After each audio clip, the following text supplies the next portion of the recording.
Having found the subject, we've also found the predicate.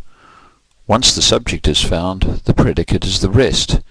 But inside the predicate, there are other important functional categories.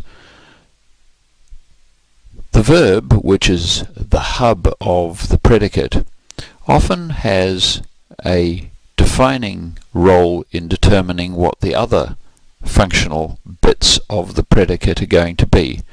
And one of the most significant of those are objects. So, let's have a look at some data again. If we have a verb that has an object, then we ask ourselves, who or what did subject followed by verb? Who or what did John see? Who or what did Mary ask? And so forth. The answer to that question is the direct object. So if we ask, who or what did Martha kiss? The answer is Jim. He's the direct object of her kissing. If we ask, who or what did elephants enjoy, or do elephants enjoy? The answer is soccer. Occasionally elephants stand on the soccer ball, which is not to its benefit.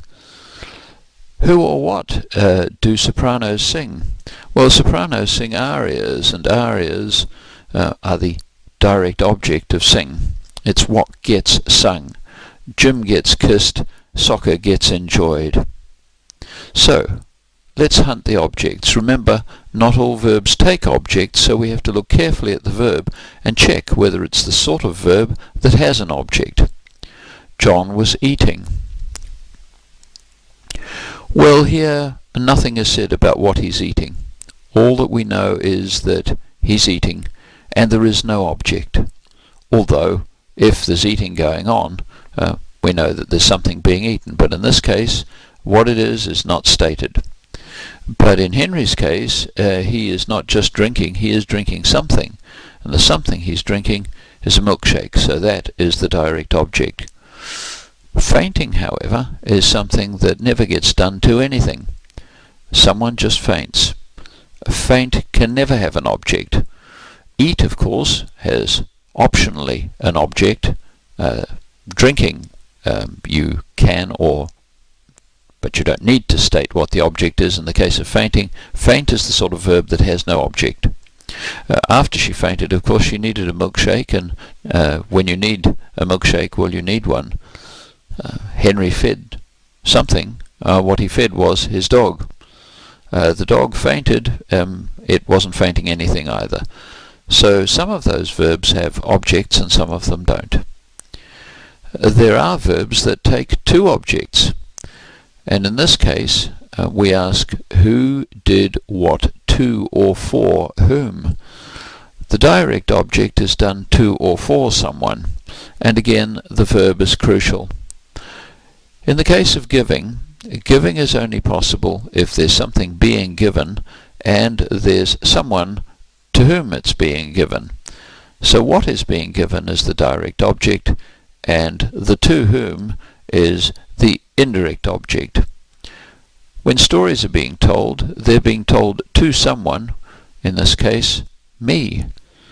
We don't need to put me in, we can just have the story as a direct object.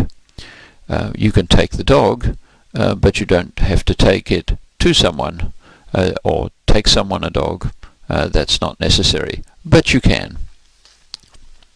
Notice that in all these cases there's a double object possible. I asked my aunt a question. What did I ask? A question. Who did I ask? My aunt. These are double objects. And there's a test for those, because double objects traditionally have two forms in English. Joanna gave Fred a parcel, and the other form is Joanna gave a parcel to Fred. If both of those forms exist, then we've got two objects. Something is only an indirect object if it can undergo this particular shift, this particular exchange. We can call that a movement if we want to. If we say, I bought a book for $300, We can't say, I bought $300 the book. That isn't an indirect object. So let's find an example of each or both. Carl dropped his bike. What did he drop? His bike, so that's the direct object. Nathan gave Sarah something. So the breakfast was what she got given, and she is the indirect object. Sending a parcel to Henry, can we flick that round? The postmaster sent Henry a parcel. Yes, we can. So the parcel is the direct object, Henry is the indirect object. When we owe something, we owe someone something. Frida owed $1 to Marcia. Frida owed Marcia $1. Yes, one of each. The dollar is the direct object and Marcia is the indirect object. Eve saw something. She saw the serpent. Seeing doesn't have an indirect object, and it can't have one. Whereas giving, we know, typically has one of each.